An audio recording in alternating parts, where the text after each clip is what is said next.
مرګ چې راشي سلیمان علیه السلام سره پیغمبري وه ښه مضبوطه پیغمبري بس د دنیا مرګ نه پیغمبری بچ نه کړی شو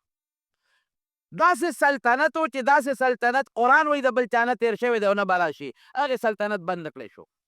پیریانو باندې تسلط دی بادشاهي ده پیریان تابع دي دیوان تابع دي د بلقیس تخت ولا پس رب ته سترګې کې راوړي د بلقیس تخت چې کله راوړه که نه وی څوک به راوړي قرآن شریف کې الله تعالی فرمایي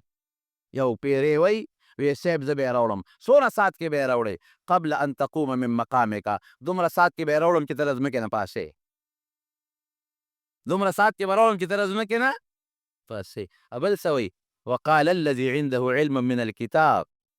انا اتيك به قبل ان يرتد اليك طرفك وی ته به یې څومره ساعت کې راوړې وی زه به یې دومره ساعت کې راوړم چې سترګه ته څومره رپی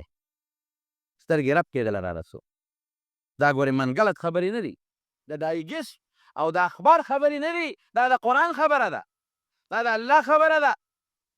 خو دا چې کوم وایي چې زه یې د لپاره د سترګې راوړم دا څوک دی الذي عنده علم من الکتاب دا هغه څوک دی چې د سلیمان علیه السلام په رعیت کې وزیرانو کې د تورات عالم دی د تورات علم دی ورسره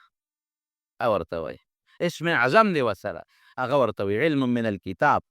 او زه یې دله راوړم دومره ساعت کې چې سترګه رپی د تکړه شره ویړه په رب د سترګې کې د بلقیس تخت هم یو شاهي تخت و یو بهترین تخت و په رب د سترګې کې راوړو په میدان کې ورته کېښو او د الله شکریه ادا کړه داسې پیریانې تابع دي داسې جنات یې تابع داسې دیوان او په دریاب کې ورله غوپې وایي داسې پیریان مرګ نه بچ نه شو دنیا کې مرګ نه بچ نه شو مرګ راغی ورته او خبرې ورسره حیوانات هم کوي او مارغان هم ورسره کوي او د میږو په خبره هم پوهېږي او پویه خدای څونه ورکړې وه الله اکبر بخاري شریف کې حدیث دی نبی کریم صلی الله علیه وسلم فرمایي وی دوه ښځې وې د یوې ښځې بچې شرمخ وتښته و د یو هم زوی دی او د بل هم زوی دی اجمدې چې کم پاتې شو یو وی دا زما بچی دی ستا هغه شرمخ